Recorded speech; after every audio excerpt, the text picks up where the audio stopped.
Asia में बढ़ता युद्ध का खतरा। एशिया में तनाव अचानक खतरनाक मोड़ लेता दिखाई दे रहा है।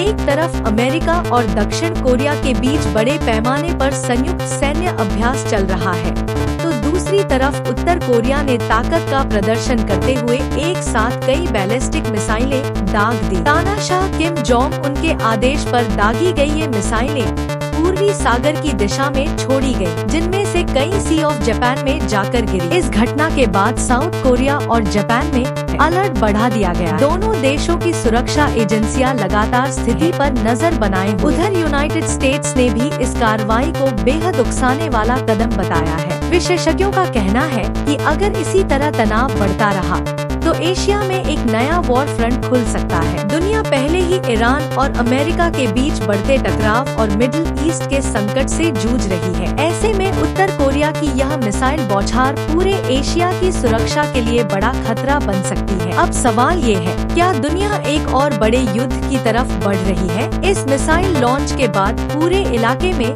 सैन्य गतिविधियां तेज हो गई है। साउथ कोरिया की सेना ने तुरंत हाई अलर्ट घोषित कर दिया। साथ ही जापान ने भी अपनी मिसाइल डिफेंस सिस्टम को सक्रिय कर दिया है। उधर यूनाइटेड स्टेट्स ने कहा है कि वह अपने सहयोगियों की सुरक्षा के लिए पूरी तरह तैयार है और किसी भी खतरे का जवाब दिया जाएगा। विशेषज्ञों का मानना है कि उत्तर कोरिया का यह कदम सिर्फ सैन्य ताकत दिखाने के लिए नहीं है, बल्कि यह अमेरिका और उसके सहयोगियों को सीधी चेतावनी भी हो सकती है। तानाशाह किम जोंग उन पहले भी कई बार मिसाइल परीक्षण कर दुनिया को चौंका चुके हैं, लेकिन इस बार एक साथ कई बैलिस्टिक मिसाइलों का दागा जाना स्थिति को और गंभीर बना रहा है। इधर ईरान और यूनाइटेड स्टेट्स के बीच बढ़ते तनाव ने पहले ही दुनिया को चिंता में डाल रखा है। ऐसे में अगर एशिया में भी हालात बिगड़ते हैं तो वैश्विक सुरक्षा पर बड़ा असर पड़ सकता है। अब दुनिया की नजर इस बात पर टिकी है कि क्या कूटनीति इस संकट को शांत कर पाएगी या फिर एशिया एक नए टकराव की तरफ बढ़ रहा है।